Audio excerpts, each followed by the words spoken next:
Not every legend is a myth. Some are flesh and blood. Some legends walk among us, but they aren't born, they're built.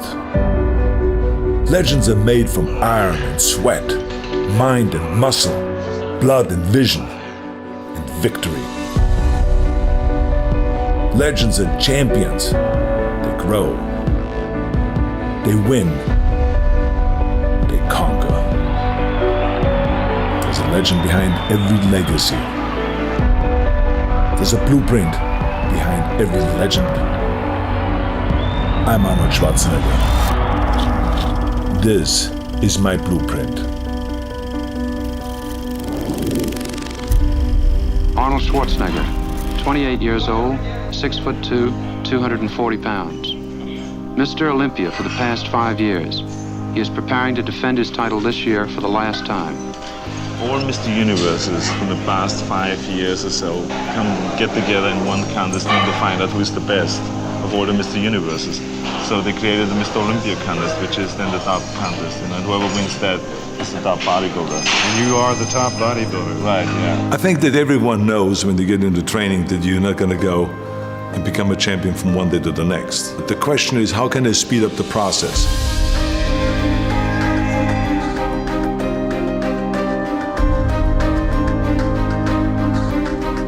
And then the important thing is that you train the proper way, which is to train the basics. That if it is the squats, if the two-arm curl, if it's the bent over rowing, if it's the clean and the press, the bench press, the incline press, the dumbbell press, all of those basic exercises. And that's what you need to do, especially the last 3 months before competition. You got to shock the muscle, and shock the muscle with different kind of training principles.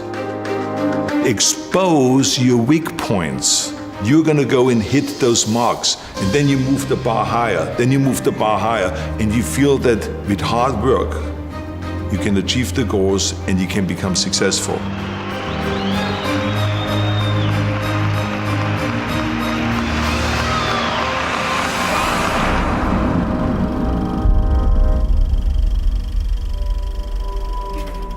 The important thing for people to recognize is that not everyone wants to be a champion.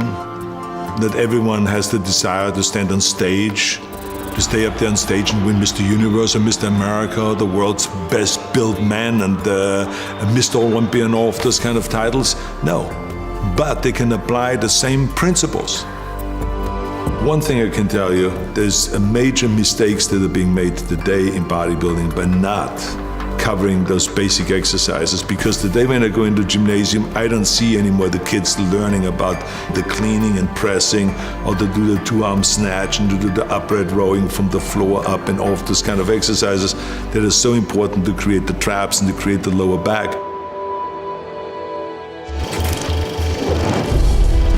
I think that the 3 exercises for chest that I have always done, the first year when I started training and the last year when I was training, is bench press, incline press in different levels. So to start low, medium and high, and then flies. I mean, to me, the flies was an exercise that gave me the full pectoral muscle development, because I went all the way out and almost hitting the ground. And I was a big believer in expanding the chest as much as possible and giving that stretch, because remember, with muscles, the important thing always is to get the stretch and to get the flex. And so to me, that going all the way out with the dumbbells as far as you can to get that stretch, and then to come in and then to have the dumbbells touch and then flex like you're doing the most muscle on top, and then going out again. Those are the kind of exercises to me that were like, you could not replace them with any machine. This was it.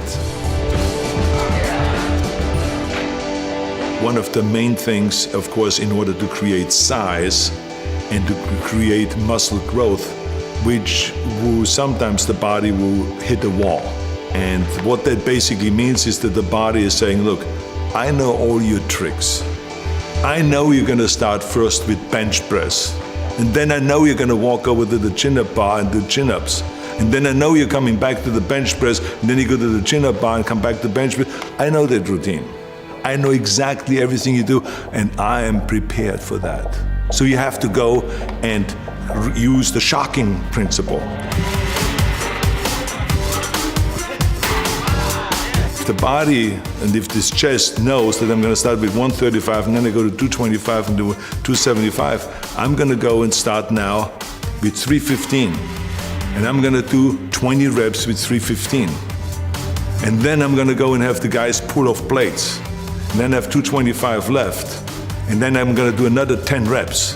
And then I'm going to have them take off another 45-pound plate, and then I have 135 left. And then I'm going to go to do another 10 reps. Or maybe if I can, do 15 or 20 reps. And let's see if the pectoral muscle is used to that. And then all of a sudden you will find that your pectoral muscle is shaking after that, and you don't know what to do because it's cramping and it is being tortured, and it is in pain because you have now shocked the muscle. Bent over rowing with a barbell and the T-bar rowing. I mean, any kind of a rowing exercise that gives you the thickness. Those are the exercises I always rely to, again, from the beginning to the end.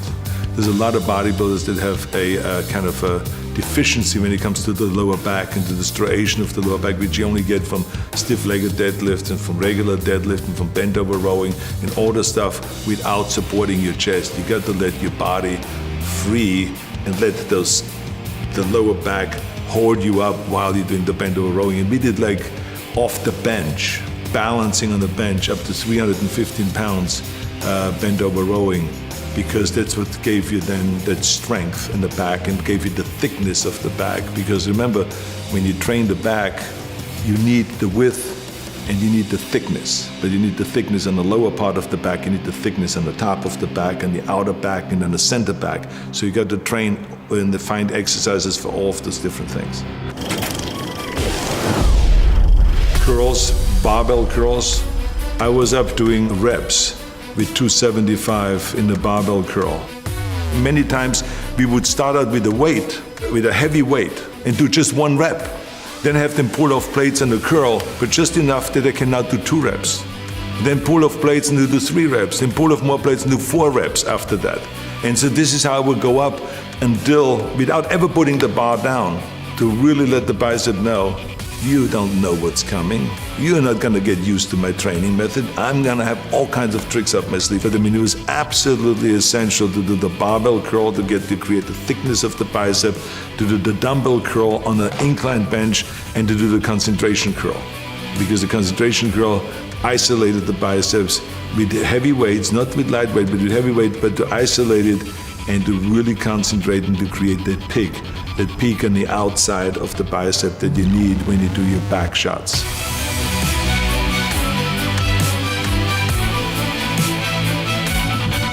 The tricep was narrow bench press, a lot of narrow bench press in the early days, then triceps extensions down, and then overhead tricep extension with one arm and with both arms. And then also tricep extension onto a bar, where you let the body, the head go onto a bar and press out in order to use your own body weight. Shoulders, dumbbell presses, barbell presses in the front and in the back. I mean, we always did the rear press behind the neck kind of presses, the military presses, the dumbbell press, which is now called the Arnold press, because there was a certain way that was done in order to really create the stretch of the front delta and to come down with the elbow here, not just to here, but to come all the way down and then to rotate out and go up and to get that full flex. And then lateral raises, and especially bent over lateral raises on a bench. That is a 45-degree bench. This is a specialty that I've learned at Vince Gironda's gym. And he had this cutout on the face where you could still breathe, where you don't have to look sideways, but you can breathe. But it is 45 degrees, and to turn your wrist outward like this. And it is a fantastic rear deltoid exercise. We many times went into the gym just as one day a week, where we went to 110-pound dumbbells and we did dumbbell presses. We did 6 reps. That's all I could do, 6 reps. So we picked up the 100 and did another 6 reps. Put them down and took the 90s and did another 6 reps. And then picked up the 80s and we went all the way down to the 40s. and barely could do 6 reps then with the 40s. But I can tell you that I did not know where to put my arm because my deltoids were screaming. They were in pain. Why? Because I shocked the muscle. Squats is, I think, the most important exercise to create thighs, big thighs. Squats, rear squats, front squats, leg extensions, lunges, stiff-legged deadlifts, or good morning exercise with stiff legs, and a lot of leg curls. Then we sometimes, in order to shock the body in the muscle, we would switch from squats to leg press, to just load up the leg press machine and do a lot of leg press and stuff like that. There will be regular ab training that we did for abs, which is just leg raises with straight legs, leg raises with bent knees, sit-ups, Roman chair sit-ups, which gives you the 500 reps, which was an absolute necessity and we all believed in, and then crunches. Everything fits together now, and all I have to do now is get my posing routine down more perfect, which is almost impossible to do, you know. It's perfect already. Oh yeah, it's down to a point. Wait when you see it. I think the important thing is that you always go all out in every set and that you really, don't save yourself for the next set, because that's another big mistake that a lot of people make. They say, okay, I'm going to do 20 sets, so I better take it easy in the 3rd and 4th set and then the 5th set and then the 10th set because I still have 10 sets to go. But that's the wrong approach. Each set ought to be going all out. I think the most important thing is that you eat the right way and that you get in the amount of protein that your body needs. And there's always, of course, a debate, how much protein does the body need? I always lived off the formula that for every pound of body weight, I want to get 1 gram of protein. The challenge, of course, is that how do you get this 250 grams into the body and have the body take it all in rather than just letting it go through. I felt like that for me, it worked best when I had 5 meals a day. There's some people that can work with 3 meals. For me, 5 meals was the answer. And the reason is because I never was a big eater. I always felt comfortable with a regular sized steak. If you give me a 10-ounce steak, even in my heyday, I was happy. And to have a little bit of vegetables, so to have some sliced tomatoes on it and then some salad or something like that, I'm fine. In the morning, if you gave me just 3 scrambled eggs with a little bit of bacon and or sausage with some cut in tomatoes and onions, I was fine with that. The only thing is that 2 hours later, after that breakfast, I was hungry.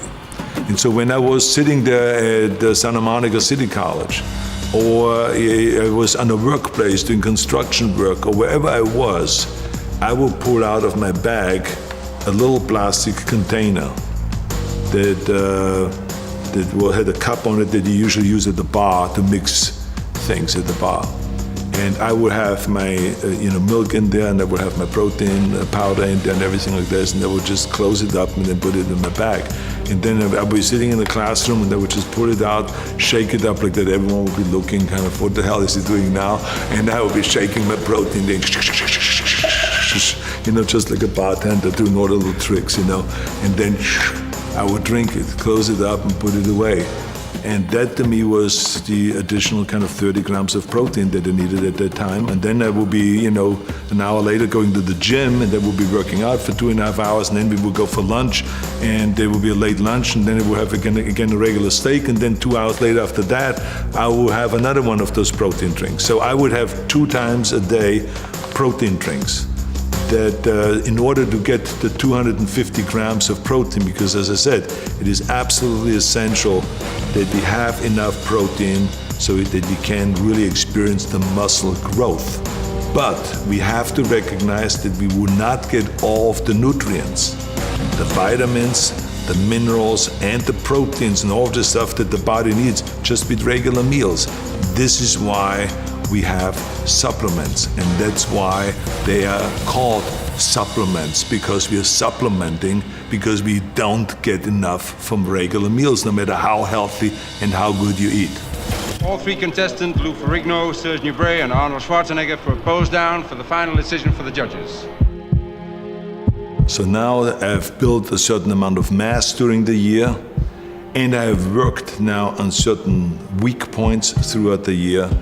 And now with the combination of the diet and of higher repetitions and more exercises and more sets, take that mass and chisel it down and work on the details. And that's why I call the period before competition the most exciting period, because that's where you really have to concentrate, pay close attention to it every day, look at yourself in the mirror in an honest way, and expose your weak points. That motivates you then.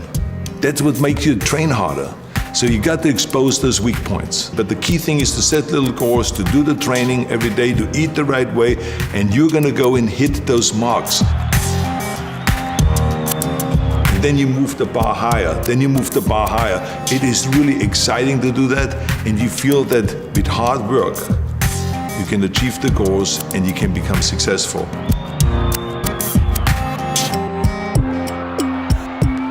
The training principles and the nutrition principles and the kind of protein that you need and vitamins you need and minerals you need and all of this kind of supplements, it all still stays exactly the same. That's the important thing.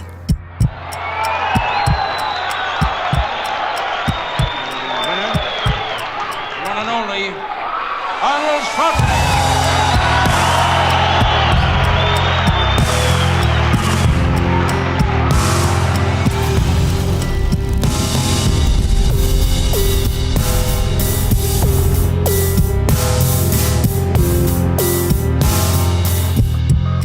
Bodybuilding has been a beautiful experience for me, and I will continue it for the rest of my life.